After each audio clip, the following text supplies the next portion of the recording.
അസുഖം വരുന്നതിന് തൊട്ടു മുൻപ് വരെ എല്ലാവരും ഇങ്ങനെ പറയും. അസുഖം വന്നു കഴിയുമ്പോ കാണാം കിടന്ന് നിലവിളിക്കുന്ന. ഇനിയെങ്കിലും മറ്റുള്ളവരെ പരിഹസിക്കുന്നതും പുച്ഛിക്കുന്നതും ദയവ് ഇതൊന്ന് നിർത്തി ചേച്ചി.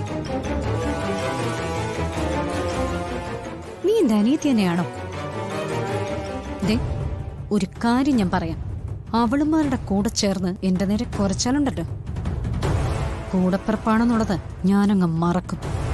അല്ലെങ്കിൽ തന്നെ ചേച്ചി എപ്പോഴാ എന്നെ സ്നേഹിച്ചിട്ടുള്ളത്? ചേച്ചിക്ക് എപ്പോഴും സ്വന്തം കാര്യം മാത്രമായിരുന്നു വലുത്. ചേച്ചിയുടെ അനിയത്തി ആയതുകൊണ്ട് തന്നെയാ ഞാൻ ഈ വീട്ടിൽ വന്നത്. ഇവിടെ വന്ന് അർച്ചനേട്ടത്തിയോടും ആതിരയോടും സ്നേഹയോടൊക്കെ അടുത്തിടപഴകിയപ്പോഴാ സ്നേഹം എന്താണെന്ന് ഞാൻ തിരിച്ചറിയുന്നത്. ചേച്ചിയുടെ മനസ്സിൽ പകയും വിദ്വേഷവും മാത്രമേ ഉള്ളൂ. നിന്റെ ഉപദേശമൊന്നും എനിക്ക് ആവശ്യമില്ല. എന്റെ മനസ്സിൽ പകയുണ്ട്, ഈ കുടുംബത്തോടും ഇവിടെയുള്ളവരോടും. ഇവിടെയുള്ളവര് നമ്മളോട് എന്ത് തെറ്റ് ചെയ്തു?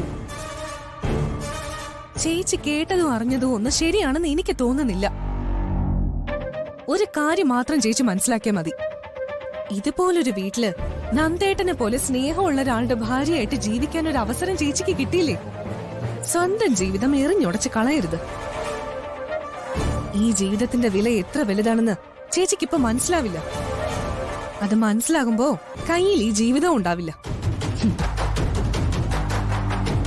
ഒരു കുടുംബജീവിതം ഉണ്ടാക്കി സുഖിക്കാനല്ല ഞാൻ ഇങ്ങോട്ട് വന്നത്. എന്റെ പ്രതികാരം തീർക്കാൻ വേണ്ടി തന്നെയാ. അതിനിടയിൽ നീ എന്റെ ശത്രുപക്ഷത്ത് നിന്ന് എന്നെ തകർക്കാൻ നോക്കാണോ?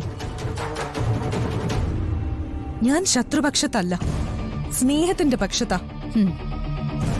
ഒരു കാര്യം ചേച്ചി ഓർത്താ മതി, ഈ വീട്ടിലെ മൂത്ത മരുമകൾ എന്ന പദവി മാത്രമേ ഉള്ളൂ ചേച്ചിക്കിപ്പോ സ്വന്തമായിട്ട്. അത് മറക്കണ്ട.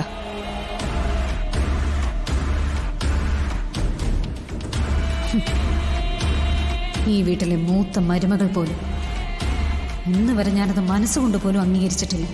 പിന്നല്ലേ ഞാനിതൊക്കെ ചെയ്യുന്നത് അവൾക്ക് വേണ്ടി മാത്രമല്ല അച്ഛാ, ഈ കുടുംബത്തിന് കൂടി വേണ്ടിയാ. അച്ഛന്റെ മനസ്സ് വേദനിക്കാതിരിക്കാൻ കൂടി വേണ്ടിയാ. അവൾക്കൊരു പോറലേൽക്കുന്നത് പോലും അച്ഛന് സഹിക്കില്ല എന്ന് എനിക്കറിയാം. നമ്മളെല്ലാം ധിക്കരിച്ച് ധനുഷിനെ വിവാഹം കഴിച്ച സ്നേഹയെ ഇവിടേക്ക് വിളിച്ചുകൊണ്ട് വന്നത് അച്ഛന്റെ മനസ്സമാധാനത്തിന് വേണ്ടിയാ.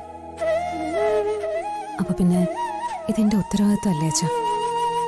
വന്നു കയറുന്ന പെൺമക്കളാ ഒരു വീടിന്റെ ഐശ്വര്യമെന്ന് പറഞ്ഞു കേട്ടിട്ടുണ്ട്. നിന്റെ കാര്യത്തിൽ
രാത്രി എന്തെങ്കിലും ആവശ്യമുണ്ടെങ്കിൽ വിളിച്ചോ കേട്ടോ.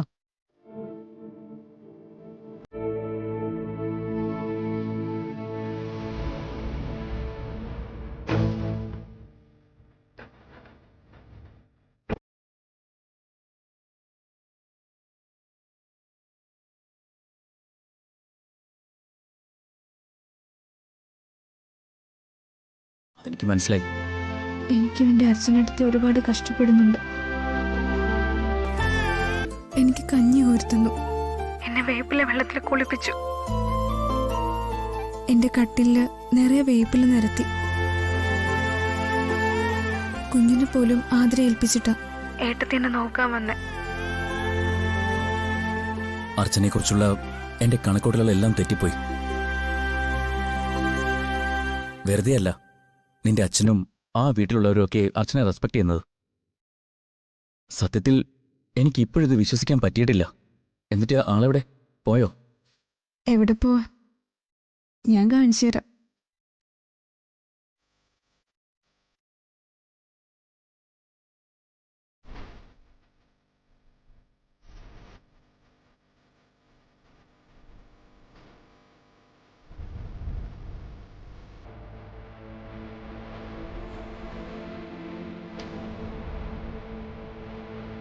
മൈ ഗോഡ്, എനിക്കിത് വിശ്വസിക്കാൻ പറ്റുന്നില്ല. ഏട്ടത്തിക്ക് എല്ലാവരോടും സ്നേഹം മാത്രമേ ഉള്ളൂ. ഞാൻ അർച്ചനയെ ഒരുപാട് തെറ്റിദ്ധരിച്ചു.